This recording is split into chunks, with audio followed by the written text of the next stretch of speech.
Hello and welcome to Quick Tips, the Elementor video series. In this video, I'm going to show you how you can create a blog post slider in Elementor using the Elementor Loop Carousel feature. In one of the previous videos, I have shown you how you can add a WooCommerce product slider using the Elementor Loop Carousel, or how you can create a video slider using the carousel feature. If you want to watch these videos, I'll give you the links in the description box.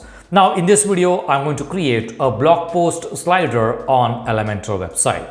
So here I'm logged into the dashboard of the WordPress website. This is a demo website that I have created using Elementor and Elementor Pro plugin. In order to use the Loop Carousel feature, you need to have the Elementor Pro plugin.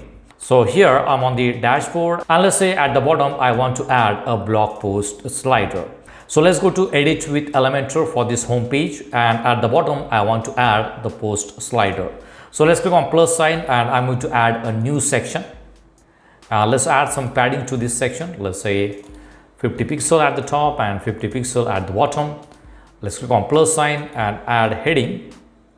Let's name it as recently published articles, which is nothing but the blog post. Let's center align it.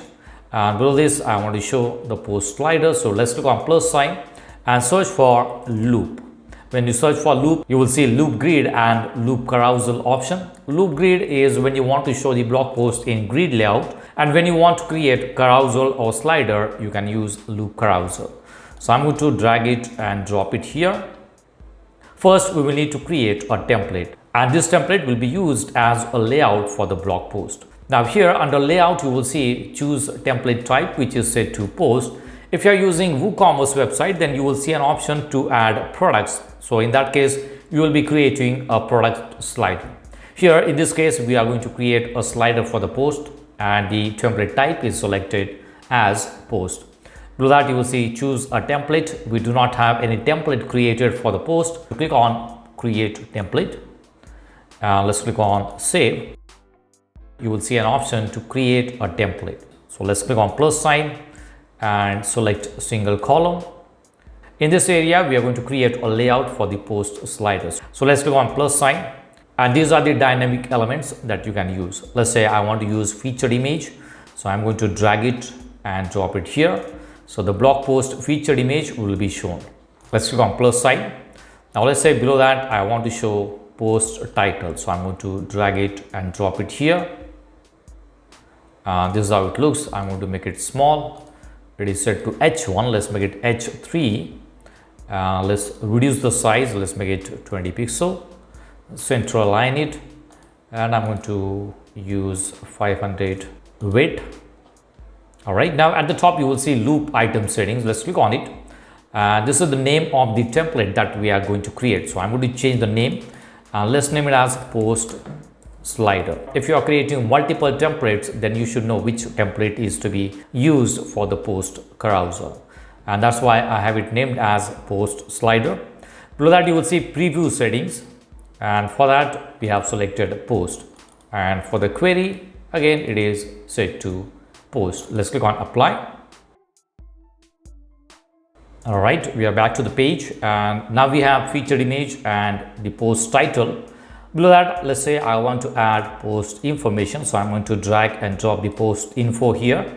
And under metadata, you will see different options. It is going to show author, date, time, and comment. So let's say I do not want author. So I'm going to delete the author. You can customize it. You can change the color settings. Let's say for the icon, I want to use this color. And for the text, I want to use this color. Let's make it dark like this. All right, so this is the color for the meta. Let's go to title, and if you want to change the colors for the title, you can change the color for the title. Let's try using this color, or let's try using a blue color for the title. All right, let's go on plus sign. Now, if you want to display the post excerpt, you can also display the post excerpt. I'm going to use a button. Let's drag and drop the button here. This will be, let's say, read more button. When someone clicks on this button, it will go to that blog post. Let's center align it, or let's make it stretch and change the color. Let's make it darker. And for the hover also, I'm going to change the color. So this is how it will look. Right, let's go to content, and this button should be linked to the blog post. So you will see the option here, dynamic tags. Click on dynamic tags and select post URL. So when someone clicks on this button, it will go to that blog post automatically. Let's click on the image, and we are going to link this image with the blog post. So here you will see the link option. Let's click on link, go to custom URL, again go to dynamic tags and select post URL. Same thing for the title. Click on the title, go to content, go to link, select dynamic tags and post URL. So when someone clicks on this title or the image or the button, it will go directly to the post URL. Now let's select this container, and I'm going to add a border or the box shadow for this container like this. And I'm going to add hover color or different color for the hover. And we are going to transform it. Let's go to advanced. Let's go to transform and go to hover settings, and I want to increase the scale. So let's make it 1.0.1. So if I move the cursor on it, you will see the change in the size of this container. It is slightly bigger when we move the cursor on this container. If you want to change the style settings, you can change the style settings. If you want to add a background color, you can also add a background color for this container. Let's try using a background color. Let's add some border radius also. All right, now once you are done with the customization, click on save and back. So we have created a template and we just clicked on save and back. Now it will go back to the home page. It will start displaying the blog post. All right, so you will see it here. We have multiple blog posts here. Now let's go to structure, and we have it at the bottom. So you will see it here, loop carousel. Let's click on loop carousel, and these are the basic settings of this loop carousel, not the template, the settings of this loop carousel. You will see it here. Template type is set to post, and this is the template that we created, post slider. How many slides do you want to show? It is set to 6. That means it is going to display 6 blog posts, and slides on display is set to 3. That means 3 columns. Slides on scroll, let's make it 3. So it is going to scroll 3 slides at a time. Equal height is set to yes. Let's go to query settings. Under query settings, you can select different types of category posts that you want to show. If you have blog posts in multiple categories, you can select different categories. On this one, I have only one category, that is skin. You will see it here. I have only one category, skin care. If you have multiple categories, you can filter the blog post using the categories, or you can also filter the blog post using the author. If you have multiple authors on your website, you can filter the blog post using the authors. So I'm going to delete it for now. Below that, you will see the date. You can filter the blog post based on the dates, past day, past week, past month, past quarter. Order by, you can order them by date, title, menu order.